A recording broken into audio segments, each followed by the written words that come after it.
হাসির খোরাক দিচ্ছি না, কবরের মধ্যে কিন্তু কোন নেতা থাকবে, কোন নেতা যাবে।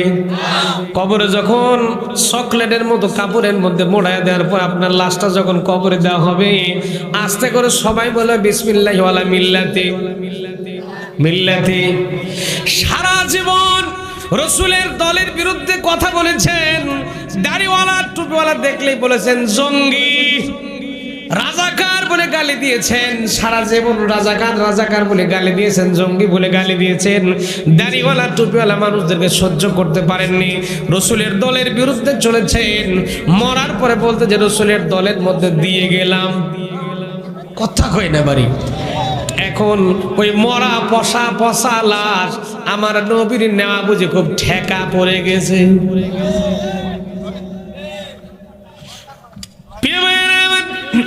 এজন্য করে দুনিয়ার জীবনে জীবিত থাকার পরে জীবিত থাকতে আল্লাহর জমিন আল্লাহর দিন কায়েম করার জন্য চেষ্টা করার দরকার আছে না নাই? ওয়ালতাকুম মিনকুম উম্মাতুন ইয়াদউনা ইলাল খায়রি ওয়া ইয়া'মুরুনা বিল মা'রুফি ওয়া ইয়ানহাউনা আনিল মুনকার ওয়া উলাইকা হুমুল মুফলিহুন।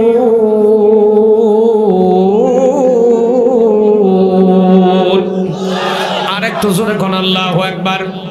আমার প্রিয় ভাইরা, মুমিনদের গলার আওয়াজটা হুঙ্কার দিয়ে চিল্লে কোন আল্লাহু আকবার, আল্লাহু আকবার। এখন দেখা লাগবে এই আয়াতকে বলতেছি, আয়াত বলতেছে তোমাদের মাঝে একটা দল আসবে, যে দলের লোকেরা তোমাদেরকে কল্যাণের দিকে ডাকতে থাকবে। খুব ভালো করে কথাগুলো পয়েন্ট করেন, খুব ভালো করে কথাগুলো একটু খেয়াল করা লাগবে। আল্লাহ জানাচ্ছেন তোমাদের মাঝে একটা দলের লোক আসবে যারা বলবে কল্যাণের দিকে মানুষকে ডাকতে থাকবে, ওয়ায়ামুরুনা বিল মারুফ, সৎ কাজের প্রতি আদেশ করবে আর অসৎ কাজের প্রতি নিষেধ করবে।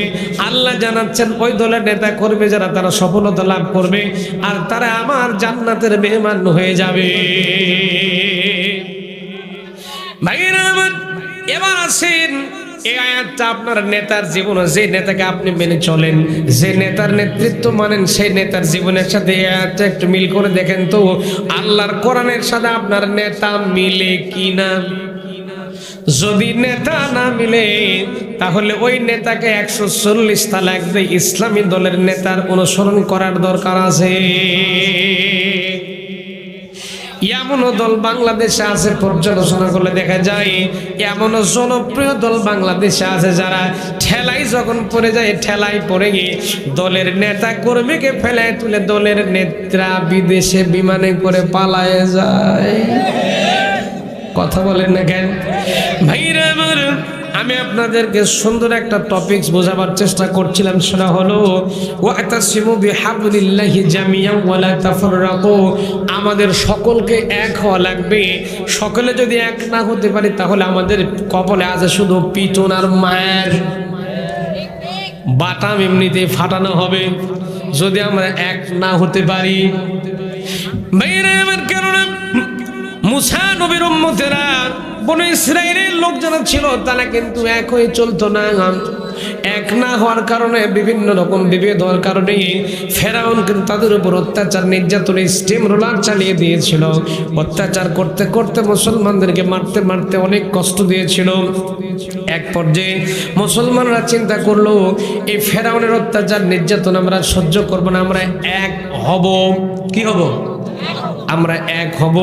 আমার প্রিয় ভাইয়েরা, আমরাও যদি এক হতে পারি, কোন নাস্তিক মুরতাদের বাচ্চারা আমার বামপন্থী লোকেরা আমাদেরকে যে কোনো দিকে নিয়ে যেতে পারবে না। এই জন্য করে আমাদেরকে সকলকে এক হওয়ার দরকার আছে না নাই?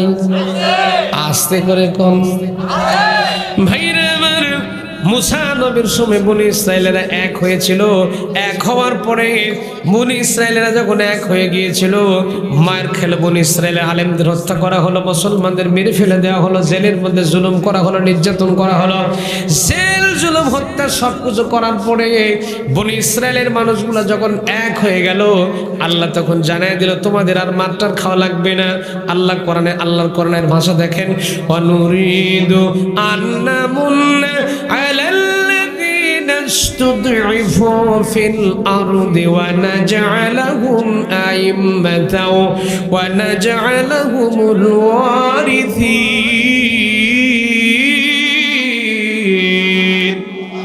আরেকটু জোরে কোন আল্লাহু আকবার আসুক না যত বাধা যত ঝড় সাইক্লোন রাসূলের পথে মোরা চলবই এ জীবন বাজি রেখে দিনের নিশান মোরা বাংলার আকাশে উড়াবই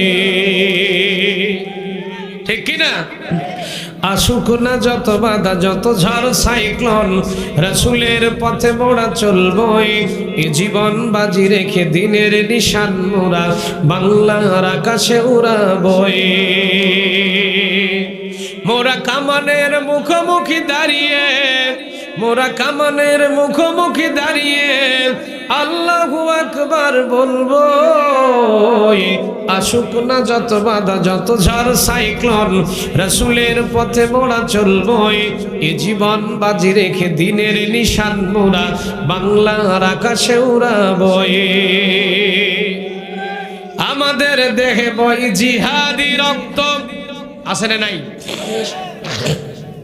যারা বললেন না তাদের বুঝি নাই নাকি মুসলমান কখনো পিছপা হয় না মুসলমান বাসর রাতে স্ত্রীকে বিশ্ব সুন্দরী স্ত্রীকে ফেলায় রেখে মুসলমান জিহাদের ময়দানে গিয়ে শাহাদাত বরণ করে সেই মুসলমানের রক্ত আমাদের শরীরে আছে না নাই আছে না নাই